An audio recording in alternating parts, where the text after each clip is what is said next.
In this video I'd like to speak a bit about the former British Prime Minister, Tony Blair. Now, I should say this is a man who influenced my political thinking, or I should say my thinking in the party political spectrum, more than anybody. He was the Prime Minister of my generation. So he was very influential in my life, in a sense. Not my personal life, perhaps, but certainly in the society that I'm in, to put it another way. He was Prime Minister for 10 years, which is longer than any other Labour Prime Minister in this country, and ranks as one of the longest premierships ever. I believe it's 7th or 8th longest premiership ever. Anyway, what I want to talk about in this video is a little bit of why I think Tony Blair is being treated somewhat unfairly by public opinion, in contrast to what I believe he will be recognised for in years to come. Now, first and foremost, I want to make it very, very clear that I am not a Blair sycophant. There's many, many areas of Blairism, the Blair premiership, and the man himself that I either don't like or disagree with. So I want to make that abundantly clear. I'm not sycophantic, and I'm certainly not a cheerleader for everything this man done. But the reason I want to make this video is because I feel that the sort of perception of Blair these days utterly lacks any sort of objectivity whatsoever. All it is callous vilification, similar to the sort of vilification of Margaret Thatcher. Both these leaders were admittedly divisive figures, especially Thatcher. I've already made a video about her, so I'm not going to dwell on that, but this is about Tony Blair. I just think that people look at the negative whilst totally ignoring the significant positive aspects of his legacy. I personally rank Tony Blair, for those of you who don't know, this country's had 53 Prime Ministers, from Sir Robert Walpole to David Cameron. Tony Blair I would rank somewhere around 15th greatest. So not in the absolute top tier of PMs like Gladstone or Lloyd George or Pitt the Younger, not that sort of calibre, but I would put him quite highly ranked. And in this video I'm going to try and express why I believe he deserves that place. And I'll be objective. I'll also look at the areas where he tends to be most criticised. Well, it's more than criticism, it's outright vilification. But before I do this, I want to make a point. Every great leader, or every famous leader, if you resent the word great, I'll say every famous leader, has a legacy that usually isn't black and white. It's usually a mirage of good and bad. You can name any famous leader in history, and this rule more or less applies. There's very few famous, prominent leaders that didn't divide opinion. So to single Tony Blair out seems a bit unfair to me. And the level of public vilification at the moment does seem profound. I remember a few years back, it was New Year's Eve in London, and the BBC on a big giant screen was running through the events of the 2000s decade. And when Tony Blair's name was mentioned, there was this massive booing from the crowd. And that may have been sincere opinion, but there was a big cheer for Obama. Yet the two men aren't that different. They both have had interventionist policies, so you know, that makes me think the public are very fickle. And I might come across as a snob in saying this, but quite frankly I think a lot of people don't really know why they hate or like a certain Prime Minister. They just go with the flow. And I believe to some extent that is the case with Tony Blair. Now, I accept that there are people who have strong ideological oppositions to the man. I accept that. That's their opinion. That's a sincere view. They hate him. That's a sincere view. But I think there's a lot of others who just come out with stupid comments like, he's useless, he was a crap PM, this sort of thing, and they don't really know what they're talking about, because they can't cite the reasons why. They might say Iraq, but then when you push them, they won't really... I honestly think they're going with the crowd. Now, I can accept someone being sincere and opposing the man because it's their general conviction. But when people go with the flow, it's quite frustrating, it's nauseating, because it just represents a sort of public ignorance on how we assess a Prime Minister's legacy. And to my line of thinking, that has to be a fair assessment, which means not just vilifying someone, also looking at their achievements. Sure, criticise them where things went wrong.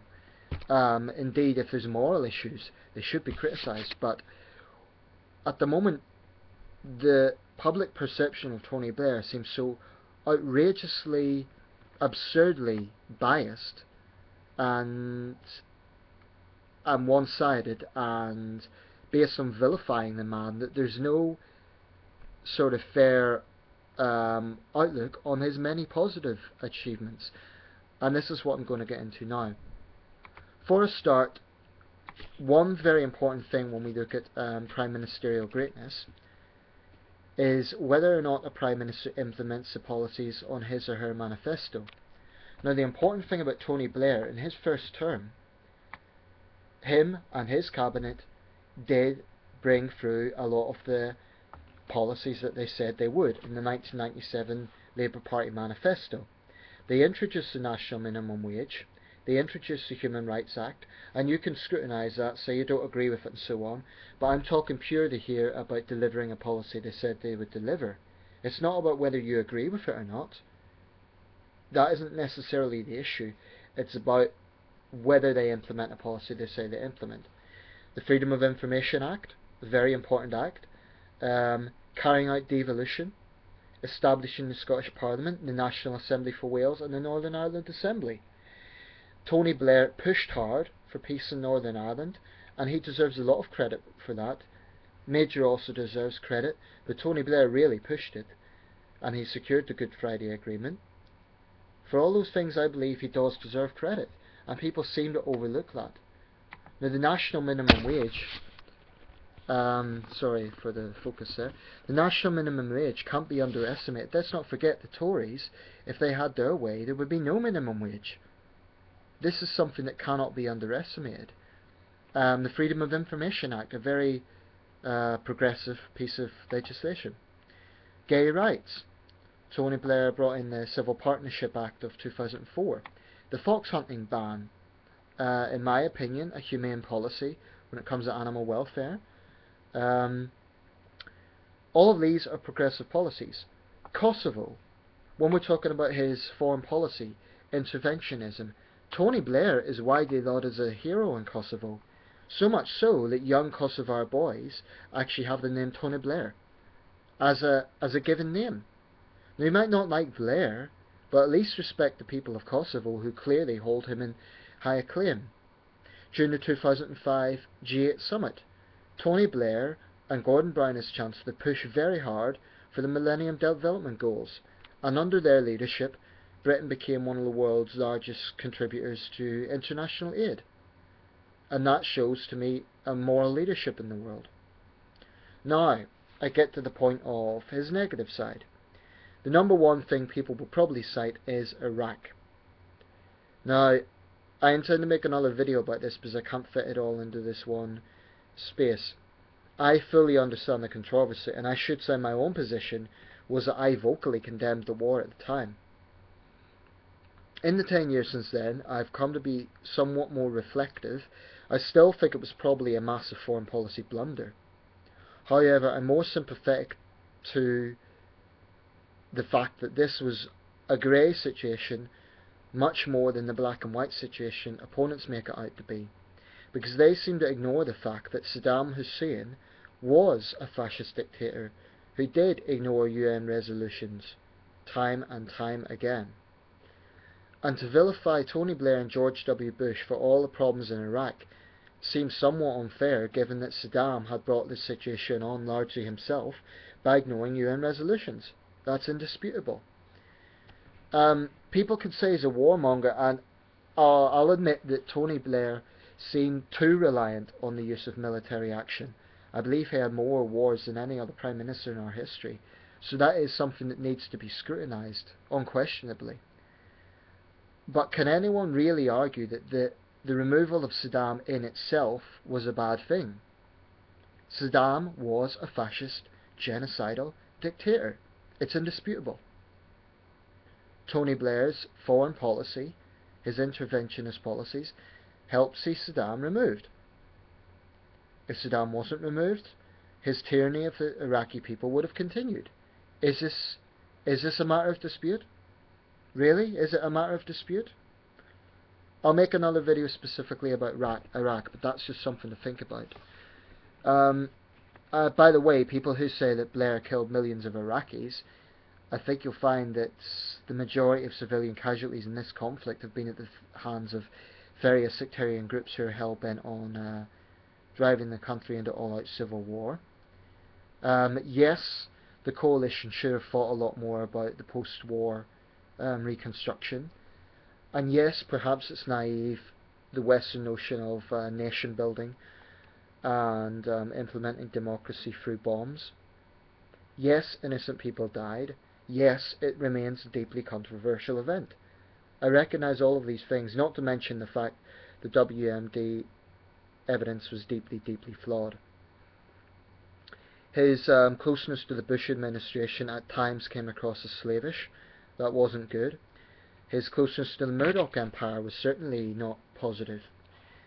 However, in Blair's defence, in 1997, they were facing such a massive bombardment of right-wing bullshit, a bit like what Gordon Brown had to face, that they had no choice but to move somewhat to the centre-right, arguably. Tony Blair was a pragmatist. He realised the Labour Party could never win unless they changed some of their direction and moved the party a bit closer to the centre. Now that's just a political reality. It's one thing being ideologically having ideological conviction, but what if that ideological conviction, i.e. traditional socialism, never gets you to govern, which means never getting to implement any policies?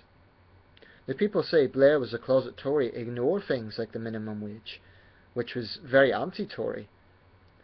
On the other hand, he implemented policies that I have strong opposition to. For example, policies like workfare that occurred under his administration. It's a abomination as far as I'm concerned, and both Brown and Cameron have used that since. But I think I just feel that a lot of the assessment of Tony Blair is so one-sided and so based on vilifying the man that it lacks any objectivity whatsoever. People come out with things like, oh, look at the amount of money he's making in these speaking tours. Well, does that really... that may be a moral fault, but does that have any connection to his legacy as Prime Minister? I mean, if you're going to judge someone based on that sort of thing, Andrew Jackson kept slaves, the American president, yet many people view him as a great president.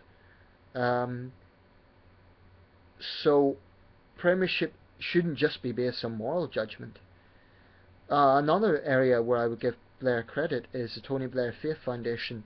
The man has worked tirelessly to build bridges between faith communities, far from promoting Islamophobia. He's worked tirelessly to build bridges. Now, I am not a Blair sycophant, which is why I cite the areas where I believe Blair's legacy can be questionable. On the Iraq thing, I'm simply pointing out what was the alternative. It would have been allowing Saddam to stay in power. At the same time, I fully acknowledge that the WMD claim was deeply dubious, and that the post-war planning was a disaster. I don't deny that. His closeness to the Bush administration at times seemed slavish. His closeness to Murdoch was quite morally repugnant for those of us who hate the Murdoch empire. But you have to look at the context in which Blair was trying to bring Labour to a victory. And lastly, you can never call a man who won 3 general elections a weak Prime Minister. Whatever else you may think of him, he was not weak. So that's my thoughts on Tony Blair, former UK Prime Minister. Thank you for watching.